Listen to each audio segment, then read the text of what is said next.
यह स्टोरी एक horror story है जो रहस्य से भरी हुई है। इस वीडियो को पूरी देखो, उम्मीद करता हूं आपको पसंद आएगी। रवि रवि एक साधारण डिलीवरी बॉय था जो रात की शिफ्ट में काम करता था। उसकी नौकरी का मुख्य हिस्सा यह था कि वह ग्राहकों तक खाना और दूसरी चीजें पहुंचाए। दिल्ली की खाली गलियों में रात के वक्त ऑर्डर डिलीवर करना आसान नहीं था, लेकिन वह इस काम का आदी हो चुका था। उस रात बारिश हल्की हल्की हो रही थी। घड़ी में रात के 11:45 बज रहे थे जब उसे एक नया ऑर्डर मिला। लोकेशन देखी तो वह शहर के बाहरी इलाके में थी, एक सुनसान पुरानी हवेली के पास। रवि को अजीब लगा क्योंकि उस इलाके में कोई ज्यादा रहता नहीं था, लेकिन ऑर्डर कैंसिल करने का मतलब था कि उसकी सैलरी कट सकती थी। इसलिए उसने फैसला किया कि वह इसे डिलीवर कर देगा। वह जल्दी से रेस्तरां पहुंचा, ऑर्डर उठाया और बाइक स्टार्ट करके लोकेशन की तरफ बढ़ा। रवि जैसे जैसे हवेली के पास पहुंचा, हवा तेज हो गई।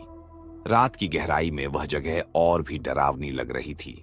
हवेली काफी पुरानी थी, दीवारों पर काय जमी हुई थी और खिड़कियों के शीशे टूटे हुए थे। रवि ने फोन निकाला और ऑर्डर करने वाले का नंबर मिलाया। फोन बजा लेकिन किसी ने उठाया नहीं। उसने दोबारा कॉल किया, फिर भी कोई जवाब नहीं आया। अब उसे कुछ गड़बड़ लगी। हिचकिचाते हुए वह गेट की तरफ बढ़ा। गेट पर कोई घंटी नहीं थी तो उसने धीरे से दरवाजा खटखटाया। अचानक दरवाजा खुद ब खुद चरमराते हुए खुल गया। अंदर घुप अंधेरा था। कोई है? रवि ने डरते डरते पूछा। कोई जवाब नहीं आया, लेकिन तभी उसे अंदर से किसी के फुसफुसाने की आवाज सुनाई दी। ऑर्डर लेकर अंदर आ जाओ। रवि का दिल जोरों से धड़कने लगा, लेकिन फिर उसने सोचा कि हो सकता है कोई बुजुर्ग आदमी हो जो बीमार हो और दरवाजा खोलने में असमर्थ हो। हिम्मत करके वह अंदर चला गया। हॉल के अंदर हल्की मोमबत्ती जल रही थी। हवेली की दीवारों पर अजीब सी तस्वीरें टंगी थीं, जिनमें कुछ डरावने चेहरे थे, कुछ ऐसी आंखें जो सीधा उसकी ओर देख रही थीं। तभी एक कुर्सी पर बैठी परछाई हिलने लगी। रवि की रीढ़ की हड्डी में ठंडक दौड़ गई।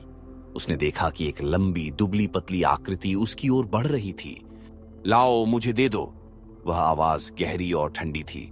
रवि के हाथ पैर कांपने लगे। उसने जल्दी से पैकेट आगे बढ़ाया। उस छायामान आकृति ने पैकेट पकड़ा और रवि को देखती रही।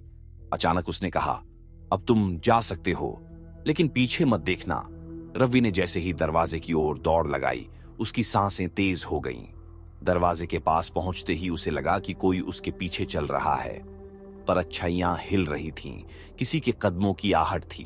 दरवाजा खुला था। उसने तेजी से बाइक स्टार्ट की और वहां से भाग निकला। लेकिन जैसे ही उसने सड़क पर नजर डाली, उसे अपनी बाइक के शीशे में वही आकृति दिखी जो अब भी उसे घूर रही थी। रवि ने किसी तरह अपने घर पहुंचकर राहत की सांस ली।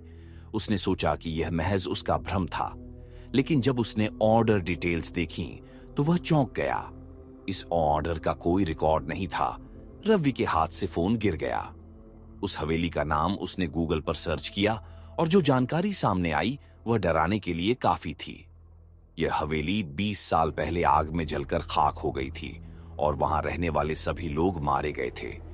तब से इस जगह को शापित माना जाता है। रवि को महसूस हुआ कि उसने जिसको ऑर्डर दिया था वह कोई इंसान नहीं, बल्कि कोई आत्मा थी। दोस्तों, आपको हमारी वीडियो कैसी लगी हमें कमेंट में बताएं। और हाँ, ये हमारा नया चैनल है, आपकी सपोर्ट की बहुत जरूरत है, इसलिए हमारे चैनल को सब्सक्राइब करें। आपका एक सब्सक्राइब हमें बहुत मोटिवेट करता है।